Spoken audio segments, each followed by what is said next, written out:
کہانی شروع کرنے سے پہلے چینل کو سبسکرائب کر لیں اور ساتھ میں موجود بیل نوٹیفیکیشن کو آن کر لیں تاکہ ہر کہانی سب سے پہلے آپ تک پہنچ سکے۔ میرا نام سائمہ ہے اور میں ایک غریب خاندان کی لڑکی ہوں۔ بچپن سے ہی میں بہت زیادہ خوبصورت اور حسین و جمیل تھی۔ جو مجھے ایک دفعہ دیکھ لیتا وہ مجھ پر ہی نظر جمائے رکھتا۔ میری جوانی کے ساتھ ساتھ میں اور بھی زیادہ خوبصورت ہو رہی تھی۔ اسکول میں بھی سب لڑکیاں مجھ سے بہت زیادہ پیار سے بات کیا کرتی تھیں۔ میں اتنی پیاری تھی کہ میرے اسکول کا پرنسپل بھی بار بار مجھے اپنے آفس میں بلایا کرتا تھا، لیکن میری چھوٹی سی عمر تھی، یعنی کہ میں 14 سال کی تھی، اس لیے مجھے کسی بھی ان باتوں کا پتہ نہیں تھا۔ میں ان سب باتوں کو بالکل بھی نہ سمجھتی تھی۔ میٹرک کا امتحان پاس کرنے کے بعد میں نے کالج میں داخلہ لے لیا۔ مجھے کالج جاتے ہوئے 1 سال ہو گیا تھا۔ میرا گورا بدن پہلے سے بھی زیادہ اچھا لگنے لگا تھا۔ پھر ایک دن ایسا ہوا کہ میرے کالج کے ٹیچر نے مجھے اپنے کمرے میں بلایا اور مجھے پرپوز کیا۔ مجھے بالکل سمجھ نہیں آ رہی تھی کہ میں چھوٹی سی ہوں اور میرا ٹیچر اتنی زیادہ عمر کا ہے۔ میں اسے کوئی جواب نہ دے سکی۔ اس دن میں نے انہیں کوئی جواب نہ دیا اور میں ایسے ہی اپنے گھر واپس آ گئی۔ اگلے دن صبح کالج جاتے ہی انہوں نے پھر مجھے اپنے آفس میں بلا لیا اور مجھ سے کہنے لگا، دیکھو میں تمہارے ساتھ شادی کرنا چاہتا ہوں، میں تمہارے ساتھ کوئی اور غلط کام کرنا نہیں چاہتا۔ ان کی باتوں میں اتنی زیادہ مٹھاس تھی کہ میں ان کی باتوں میں آ گئی۔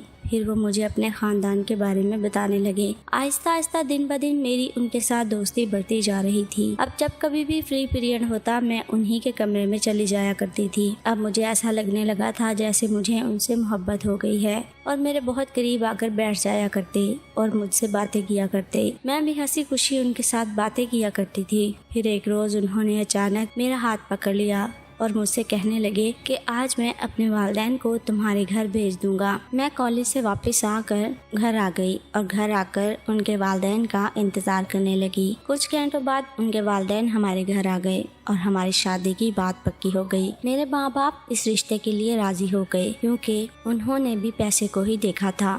ہماری شادی کا دن مقرر ہو گیا۔ جس دن ہماری شادی ہوئی وہ مجھے اپنے گھر لے گیا۔ پہلی رات اس نے میرے ساتھ کچھ بھی نہیں کیا۔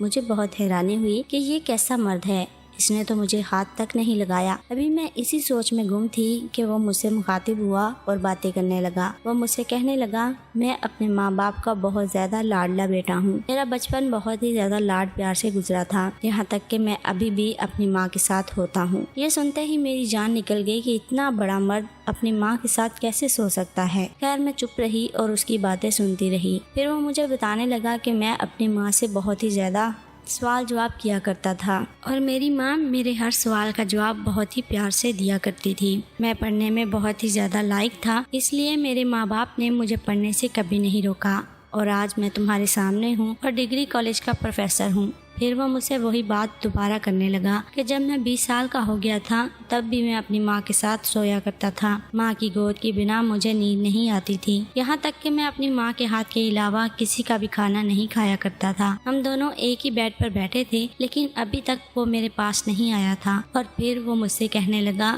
مجھ پر کبھی بھی زور زبردستی نہ کرنا اور مجھے کسی بھی دوسرے کام کی توقع نہ رکھنا۔ میں نے کہا، کون سا دوسرا کام، کیا کہہ رہے ہیں آپ؟ تو میرا شوہر مجھ سے کہنے لگا، کچھ ہی دن بعد تم خود سمجھ جاؤ گی جس کام کی میں بات کر رہا ہوں۔ مجھے کچھ بھی سمجھ نہیں آ رہا تھا۔ میرے ذہن میں میرے دوستوں کی باتیں بار بار یاد آ رہی تھی کیونکہ میری دوستوں کی جب بھی شادی ہوئی وہ مجھے اس بارے میں بہت کچھ سنایا کرتی تھی اور کہا کرتی تھی کہ یہ رات بہت ہی زیادہ دلچسپ ہوتی ہے، لیکن میرے ساتھ تو ایسا کچھ بھی نہیں ہو رہا تھا۔ اب میں یہ سوچ کر اور بھی زیادہ پریشان ہونے لگی۔ ابھی میں سوچ ہی رہی تھی کہ میرا شوہر مجھ سے کہنے لگا، چلو ٹھیک ہے تم سو جاؤ، میں بھی اپنی ماں کے پاس جا کر سونے لگا ہوں۔ اور وہ میرے پاس سے اٹھا اور اپنی ماں کے کمرے میں چلا گیا۔ جب وہ اپنی ماں کے کمرے میں چلا گیا تب میرے ذہن میں یہ خیال آیا کہ یا تو یہ مرد ہی نہیں ہے یا پھر یہ جان بوجھ کر مجھے تنگ کر رہا ہے۔ لیکن پھر میرا یہ خیال بھی غلط ثابت ہو گیا کیونکہ مرد ایسا نہیں کر سکتا کہ اس کی بیوی اس کے کمرے میں ہو اور وہ جا کر کسی اور کے کمرے میں سو جائے۔ مجھے اب سمجھ آ چکا تھا کہ ضرور ایسی کوئی بات ہے جس کی وجہ سے میرا شوہر اپنی ماں کے کمرے میں چلا گیا ہے۔ جب بھی میرے ذہن میں یہ بات آتی کہ میرا شوہر نامرد ہے تو مجھے اپنی زندگی پر غصہ آنے لگتا۔ ایک تو مجھے عمر میں بھی بہت ہی زیادہ بڑا